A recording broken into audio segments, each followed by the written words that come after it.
फसल द्वारा लेखक नागार्जुन जी। तो हमारी पिछली वीडियो में हमने लेखक नागार्जुन जी द्वारा लिखी पोयम यह दांतुरित मुस्कान पढ़ी और इस वीडियो में हम पढ़ने वाले हैं हमारी दूसरी पोयम फसल। तो चलिए जी पोयम शुरू करते हैं। स्वैग से करेंगे सबका स्वागत। कुछ नहीं करोगे तुम मुन्ना। क्या बढ़िया था गुरु।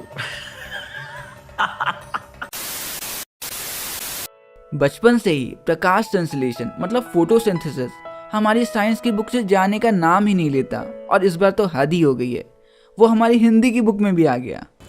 तो साला ये दुख का खत्म नहीं होता बे। तो हमारी इस कविता में 2 स्टैंजास हैं जिन्हें हम पहले एनिमेशंस की मदद से समझेंगे and then word by word पढ़ेंगे।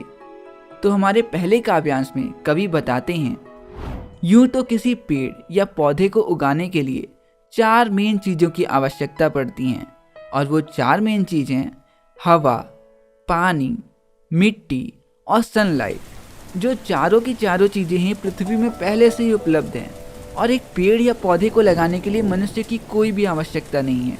लेकिन हाँ, जब बात फसल की आए तो एक फसल को उगाने के लिए सिर्फ 4 नहीं 5 चीज़ों की आवश्यकता पड़ती है और वो 5वीं महत्वपूर्ण चीज़ है किसान।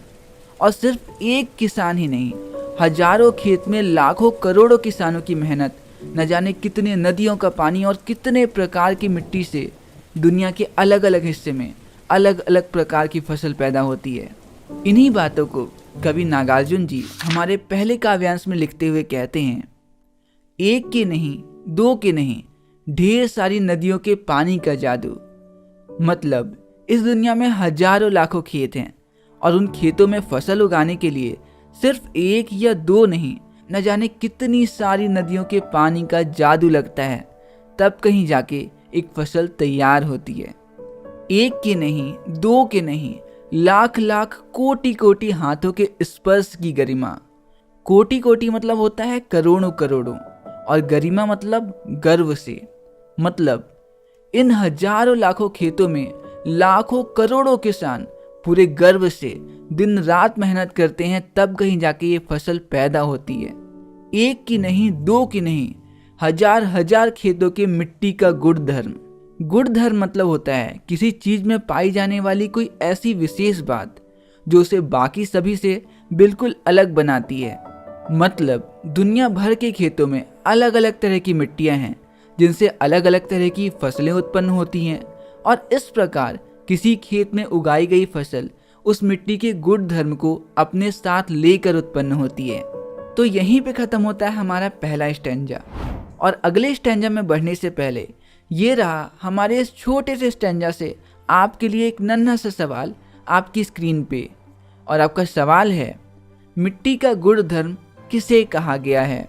ऑप्शन ए कवि को, ऑप्शन बी पानी को, ऑप्शन सी किसानों को या ऑप्शन डी फसलों को।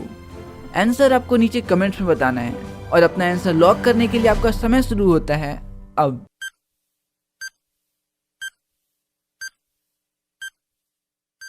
और सही जवाब है ऑप्शन डी फसलों को।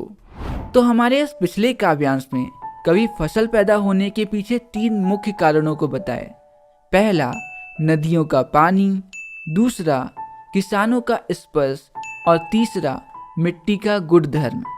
उसी तरह हमारे दूसरे काव्यांश में कवि नागार्जुन जी फसल पैदा होने के 2 और मुख्य कारणों को बताते हैं और वो हैं सूरज की किरणों का जादू और हवा की थिरकन। और इन्हीं बातों को कवि हमारे दूसरे काव्यांश में लिखते हुए कहते हैं, फसल क्या है? इस पंक्ति में कवि हमसे पूछते हैं कि आखिरकार फसल है क्या, और फिर खुद ही इस सवाल का जवाब देते हुए कहते हैं, और तो कुछ नहीं, वह कुछ नदियों के पानी का जादू है।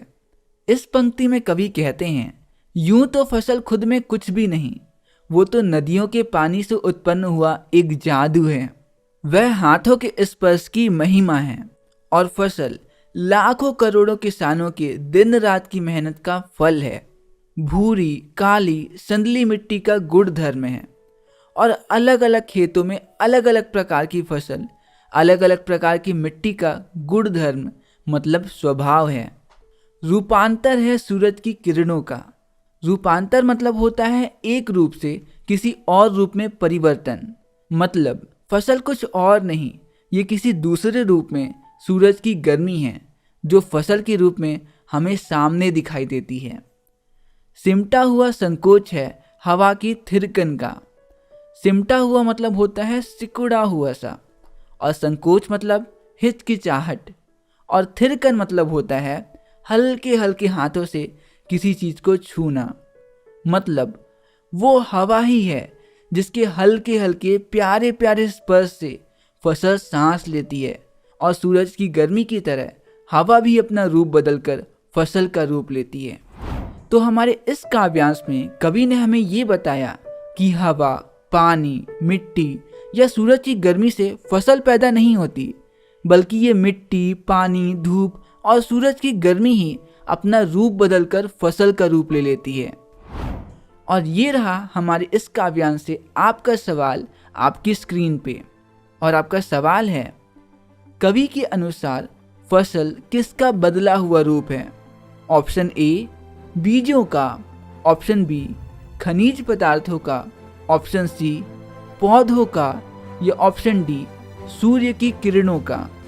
आंसर आपको नीचे कमेंट में बताना है, और अपना आंसर लॉक करने के लिए आपका 5 सेकंड का समय शुरू होता है अब।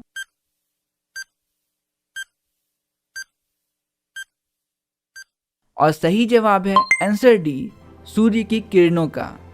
और इस पूरी पोयम से ये रहा आपका आखिरी सवाल आपकी स्क्रीन पे। और आपका सवाल है, हमारे कवि का क्या नाम है? अगेन आंसर आपको नीचे कमेंट्स में बताना है। तो बस यहीं पे खत्म होता है हमारा ये प्यारा सा चैप्टर। मिलते हैं अगली वीडियो में अगले चैप्टर के साथ, और तब तक के लिए दीजिए मुझे इजाज़त। नमस्कार।